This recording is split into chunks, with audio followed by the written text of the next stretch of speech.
महाराष्ट्राचा। नमस्कार, मी प्रतिभा। संध्या लाईव्ह मध्ये आपल्या सर्वांचं स्वागत। पुण्याच्या सहकार नगर भागात रात्रीच्या सुमारास झालेल्या गोळीबाराने संपूर्ण पुणे शहर हादरले आहे। एका मेडिकल स्टोअर जवळ झालेल्या या गोळीबारामुळे सामान्य नागरिकांच्या सुरक्षेचा प्रश्न पुन्हा एकदा ऐरणीवर आलाय। घटना घडली आहे सहकार नगर मधील शिंदे हायस्कूल जवळ। बुधवारी रात्री 9:15 ते 10 वाजण्याच्या सुमारास येथील एका मेडिकल स्टोअरवर अचानक गोळ्या झाडण्यात आल्या।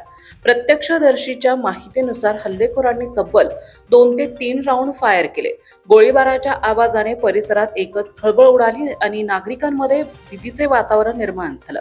या गोळीबारात योगेश मानेकर नावाचा एक तरुण गंभीर जखमी झाला असून त्याला तातडीने उपचारासाठी जवळच्या खासगी रुग्णालयात दाखल करण्यात आलाय। घटनेची माहिती मिळताच पुणे पोलिसांचे वरिष्ठ अधिकारी आणि मोठा फौजफाटा घटनास्थळी दाखल झाला। पोलिसांनी अत्यंत वेगाने चक्र फिरवत गोळीबार करणाऱ्या 4 आरोपींना ताब्यात घेतले। या गोळीबारात योगेश मानेकर नावाचा एक तरुण गंभीर जखमी झाला असून त्याला तातडीने उपचारासाठी जवळच्या खासगी रुग्णालयात दाखल करण्यात आलाय। घटनेची माहिती मिळताच पुणे पोलिसांचे वरिष्ठ अधिकारी आणि मोठा फौजफाटा घटनास्थळी दाखल झाला। पोलिसांनी अत्यंत वेगाने चक्र फिरवत गोळीबार करणाऱ्या 4 आरोपींना ताब्यात घेतलं आहे। ताज्या आणि महत्त्वपूर्ण बातम्या पाहण्यासाठी आजच आमच्या संध्या लाईव्ह न्यूज चॅनलला YouTubeवर सबस्क्राईब करा आणि बेल आयकॉन प्रेस करा।